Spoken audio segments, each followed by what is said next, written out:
And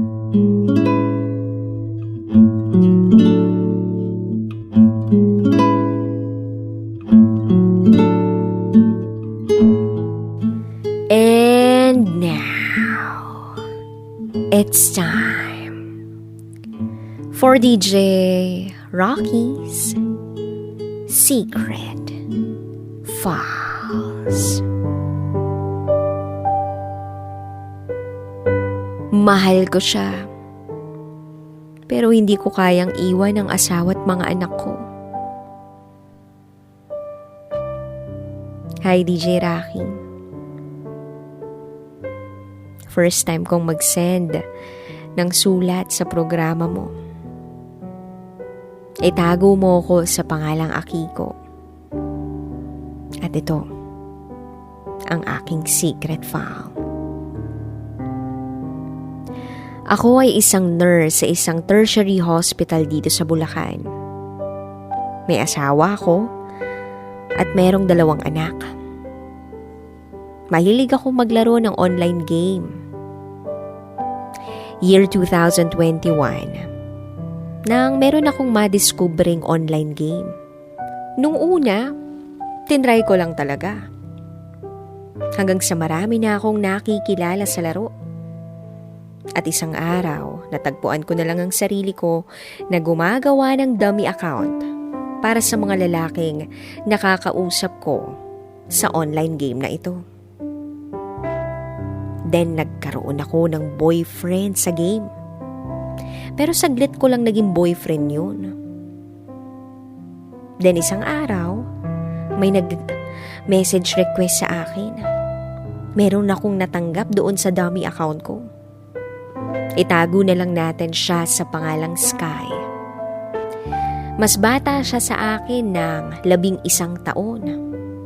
Yes, 11 years ang tanda ko sa kanya. Nung una, nagchat-chat lang kami. Hanggang sa nag-exchange na kami ng photos sa isa't isa. And by the way, DJ Rocky, parehas lang kami ng lugar. Kumbaga, naglalaro din pala siya nung online game na nilalaro ko. At nakikita niya pala ako sa server na yun. Minsan nagchat siya sa akin na susunduin niya raw ako sa ospital na pinagtatrabahuhan ko. Tinanong ko siya kung sigurado ka ba dyan? Sumagot naman siya ng oo. Then after ng shift ko, nagchat siya at ang sabi niya, nandun na siya sa labas. Dali-dali akong nag-out at pinuntahan siya.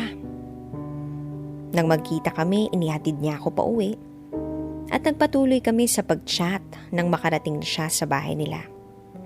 Hindi nagtagal, lagi na niya akong sinusundo. Minsan, inaaya ko siyang uminom. Pumapayag naman siya. And then may isang pagkakataon na inaya ko siya na kung pwede, samahan niya akong magpahinga. Hindi naman siya tumanggi. Nag-check-in kami sa motel. And yes, may nangyari sa amin ni Sky. Alam kong mali dahil may asawa ako. Pero hindi ko alam. Para bang wala na akong gana sa mister ko. Wala na kaming sex life.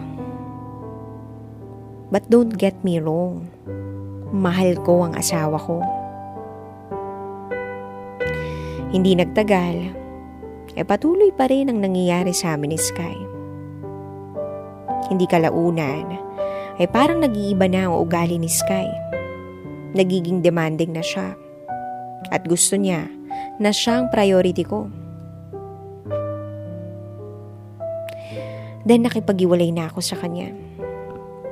May pinsan siya na nakaka-chat ko. At sa kanya ako naglalabas ng sama ng loob. Lalong-lalo na kapag magkaaway kami ng Sky. At nung nagkahiwalay nga kami ni Sky, kausap ko ang pinsan niya. Nagulat na lang ako nang biglang mag-chat sa akin si Sky. At nang makita ko ang message niya, nag-send ito ng picture. Na-aksidente siya sa motor. At dahil nga kausap ko ang pinsan niyang si Joy, sinabi ko agad ito sa kanya. So, pumunta ako sa kanila. Hindi ko na naisip kung anong mangyayari pag nalaman ng asawa ko. At yun na nga, DJ Rocky, nalaman ng asawa ko. At pinapili niya ako kung si Sky ba o sila ng pamilya ko. Siyempre, sila ang pinili ko, DJ Rocky. Dumaan ng isang buwan, wala kaming communication ni Sky. Dahil kinuha ng asawa ko ang cellphone ko. After 2 months, ibinalik na sa akin ng asawa ko ang cellphone ko. Nag-open ako ng isang application kung saan makakapag-post ka ng kanta. And then, nagulat na lang ako, may friend request ako. At si Sky pala yun. Doon kami nag-usap. Kinumusta ka siya? At ang sagot niya, nagiging okay naman na siya. Alam kong mahal ko siya, DJ Rocky. Pero alam kong hindi kami pwedeng magsama. Dahil may asawa ako. Naging sekreto ang relasyon namin ni Sky. Umabot din kami ng 1 taon bilang mag-boyfriend. Masaya ako sa kanya. At para walang makakita sa amin, sa motel kami tumatambay. May nangyayari pa rin sa amin. At hindi ko naman itatago yun. Mahal namin ang isa't isa. Alam kong maling panahon lang ang meron sa aming dalawa. Hanggang ngayon kami pa rin. Pero alam ko sa sarili kong hindi ko kayang iwan ang asawa at mga anak ko.